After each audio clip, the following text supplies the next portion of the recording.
Forgiveness doesn't mean you have to remain friends or restore a broken relationship. That's what we're going to talk about today. There are certain situations where to do so, to forgive someone, it would be very naive. It would be foolish, and in some cases, it could be really dangerous. Forgiveness doesn't mean you have to stay married to someone who has broken their vows or someone who is abusive. It doesn't mean that someone should have to continue to suffer at the hands of an abuser. And it also doesn't mean you have to play the fool to someone who's supposed to be a friend, but they prove that they're not. They've really shown that they're really not a friend. Forgiveness consists of a lot of things, but it doesn't mean that you automatically trust someone again. Trust is something that has to be earned back. Forgiveness also, it doesn't mean that there's no consequences for their wrongdoing. Um, just for example, if I was to max out, let's just say I was to max out my credit card and then I confess my wrong, I tell God how wrong I am, God will forgive me, but I'll still have to pay off my debt, which might take years. That's the same way forgiveness works. Just because someone forgives you, it's going to take time. Forgiveness doesn't mean that you trust them again. Again, that has to be earned. Just because someone says that they're sorry, you have to make sure that they are genuinely sorry. When you think about Joseph in the Bible, and you remember how Joseph's brothers treated him, he forgave his brothers when he was sure that they had changed. Forgiveness is when you ask Jehovah not to condemn a person or give them what their sin deserves, which is death. You know, that's when you really haven't forgiven a person. You know, the same way Jehovah, He has not given me what I deserve for my sin, which is death and my wrongdoing. But because of Jehovah's mercy, you know, that's greatly appreciated. When I do something wrong, I show Jehovah that I'm sorry. I have a repentant attitude and I have a change of heart. Jesus said that if someone sins against you, let's say 7 times in one day, 7 times in one day, but if that person repents and you could see that they are genuinely sorry, then you should forgive them.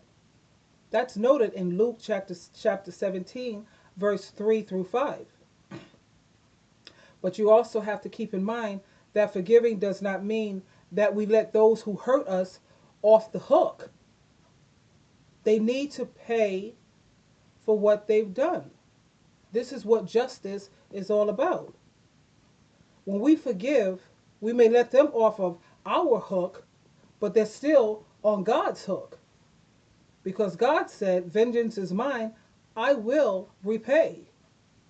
Now, even though God forgives us for what we do wrong, He still says, you're going to reap what you sow. He will give you the strength to get through it, but you're still going to have to pay. This is the same when it comes to forgiveness. So what we do is we let Jehovah do the work, because He dispenses justice in His own time. And just because we forgive someone, that doesn't mean that we forget what they have done. Whoever told us that we can forgive and forget, that's a person who was quite misguided. The pain of some of the things that a person has experienced may have been so intense that we will never forget it. No matter how much you try, you just can't forget certain things. But we know that we have to, because if we want, well, we have to forgive. But if we want Jehovah to extend His mercy in our behalf, then we have to forgive them even though we may never forget what they did to us. Um, Forgiving doesn't mean that we instantly restore the relationship with the person or the people who have hurt us. You know, um, that again is going to take time. You can't automatically act as if nothing happened because something did happen. Trust was broken, circumstances have been changed. So hopefully you and the person could try to resolve this, because you have to think in many cases abuse has occurred. Now if the one who hurt you is repentant, you can choose to establish boundaries, or giving them a certain period of time to or give them the opportunity to try to regain your trust and try to redeem themselves. But for people to automatically think that when you forgive someone, that means everything is copacetic, everything is okay. But if someday you want to restore your relationship, that's up to you. When someone does harm to me, and they are genuinely sorry, I have no problem forgiving them. When I see that they've had a change of heart, I don't have no problem.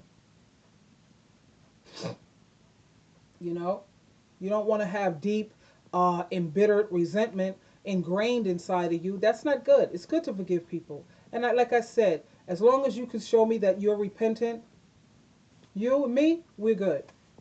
I usually say it takes at least, for me to trust a person again after they have done something harmful or bad to me, it takes at least 3 years for me. You have to be consistent for 3 years.